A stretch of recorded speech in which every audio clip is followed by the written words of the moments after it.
our vision is an America and a world that works for all of us instead of a world that works for corporations, housed largely or to the benefit largely of American billionaires, but not exclusively. But that, it's a very small Yeah. class of billionaires who are kind of running the show and benefiting from the way governments work, including the US government. And we need a government that's working for us. This is hardwired into our founding documents. The Declaration of Independence, which said that all power, just power, derives from consent of the governed. Government is supposed to be of, by, and for the people.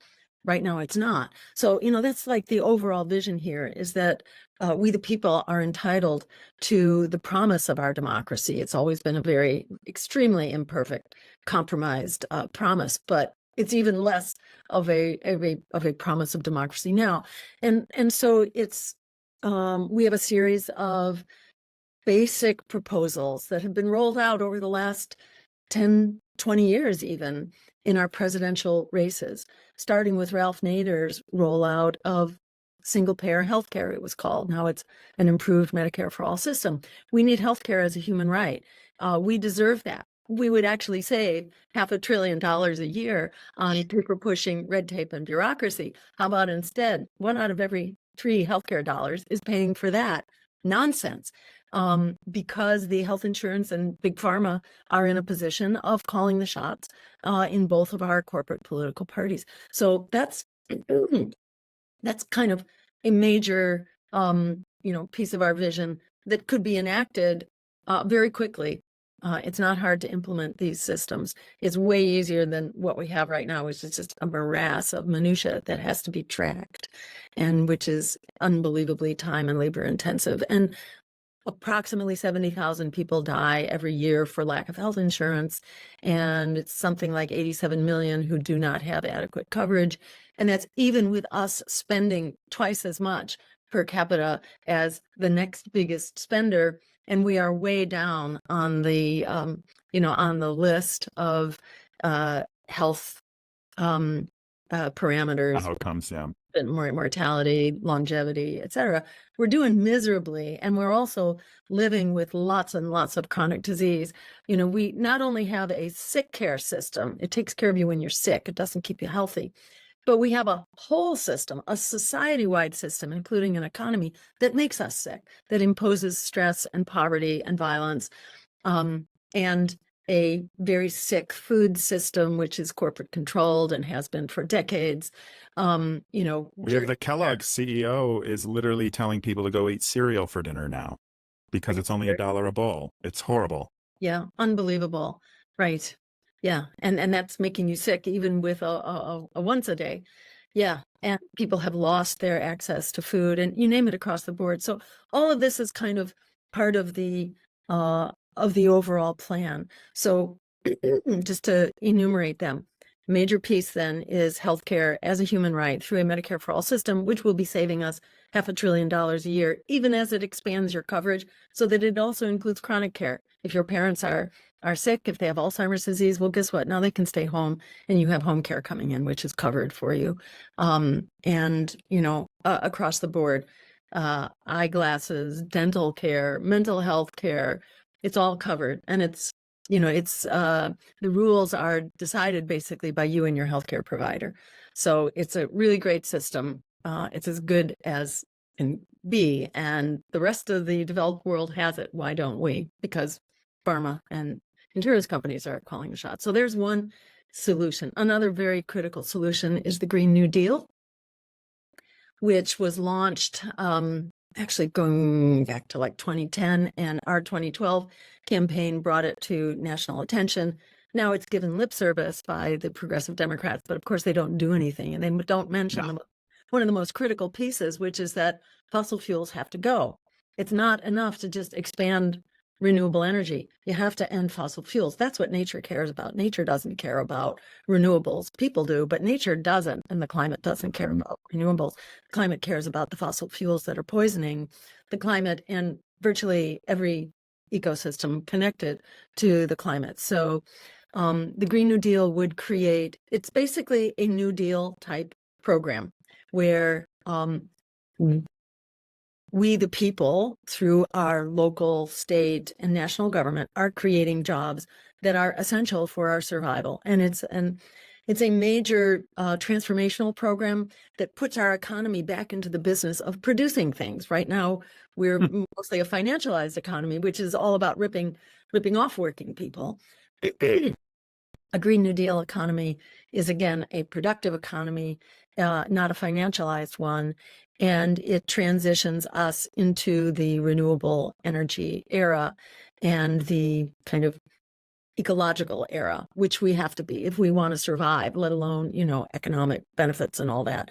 Just our very survival depends on making this transition as climate change, continues to accelerate before our very eyes. And we could talk about the evidence for that if there's time, but let's just focus on the proposals for the moment. These jobs that would be created as part of this economic and energy transition would focus on clean renewable energy, also on ecosystem restoration, on renewable and sustainable agriculture, as opposed to this dead end corporatized agriculture, which is exhausting our soil and our ecosystems and our water supply. I mean, it's completely unsustainable given what we're coping with right now. So these are a series of kind of interfacing solutions that are incorporated within the Green New Deal. It also includes essential social services, so teachers and nurses and healthcare providers and home health aides and things of that sort. The Green New Deal would both revive our economy while, defending and protecting Mother Nature and the planet and the climate. And also it comes with an economic bill of rights. So the right to health care, the right to affordable housing for everyone. That's another kind of emergency right now, the housing emergency. The right to a job, which is then built into a series of jobs that transition us into the new economy. And also a right to education, including higher education, which is essential for surviving in today's economy. So that includes like either technical school, following high school, or college education. All of that should be covered. We know that education pays for itself 7 times over for every dollar spent. And student debt is an outrage that should be bailed out. We bailed out Wall Street when the crooks crashed our economy through basically their fraudulent loans and, various economic sleight of hand. Our economy went down in 2008. That's Willie, who's going to come. Hey, Willie. That's fine. Hi. You want to say hi? Hi. Hi, Willie. He's not too shy, so he'll be in full view, I'm sure, before we're done. Good boy. Interviews next, Willie. Maybe he'll talk with your dog. Yeah. We're done. Yeah, so our Congress and president, which were all Democratic, it was the Democratic trifecta in 2008 when did nothing. And even worse, they bailed out Wall Street to the tune of trillions, while they threw out homeowners to the tune of millions who lost their homes because of these fraudulent loans. So nobody went to jail. Nobody got in trouble. Nothing. Exactly. And we didn't hesitate to bail them out. So, against the will of the American people who did not want the banks to be bailed out, Congress went ahead within 1 week and came up with trillions of dollars.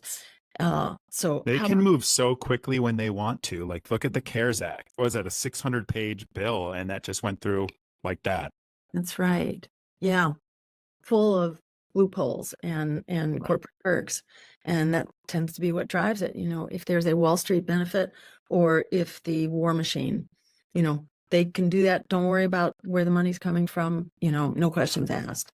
So, yeah, that's kind of what's wrong with what ails America right now. So that takes us through the Green New Deal. And yeah, and then, taxing the rich, for example, who enjoyed great tax giveaways over really last many decades. The contribution of large corporations to to the tax base. It used to be 6% of GDP after the Second World War. It's now 1% of GDP. I mean, that just tells you how much the rich are able to just get off scot-free right now. I always wonder why they want so much money. And then I also wonder what's going to happen when none of us have money to buy the stuff that you're selling us. Like, have they thought this far in advance? I don't know, or maybe I missed something, but yeah, exactly. Right. And that's kind of some of what's wrong with this picture. It just doesn't sustain. It seems to be guided by greed, right. And that's it. And they're not thinking, long term. It's all about short-term profits and And I think one of the reasons that I've always been attracted to you as a candidate in the Green Party is because you talk about policy. And, I literally had a conversation 2 weeks ago now with a friend who's just Trump derangement syndrome, hates Trump. And I asked him, I'm like, what's your top policy position? Right. And the top policy position was healthcare. And what are we going to do about healthcare? And I said, well, what if Trump came out and said he is here to support a Medicare for all system? Would you vote for him? And they're like brain broke. And I feel like so many people have just lost the fact that like there's policies that would make our lives better or improve individuals' lives, but they just have you hating your neighbor and hating Trump or hating Biden, like calling Biden some sort of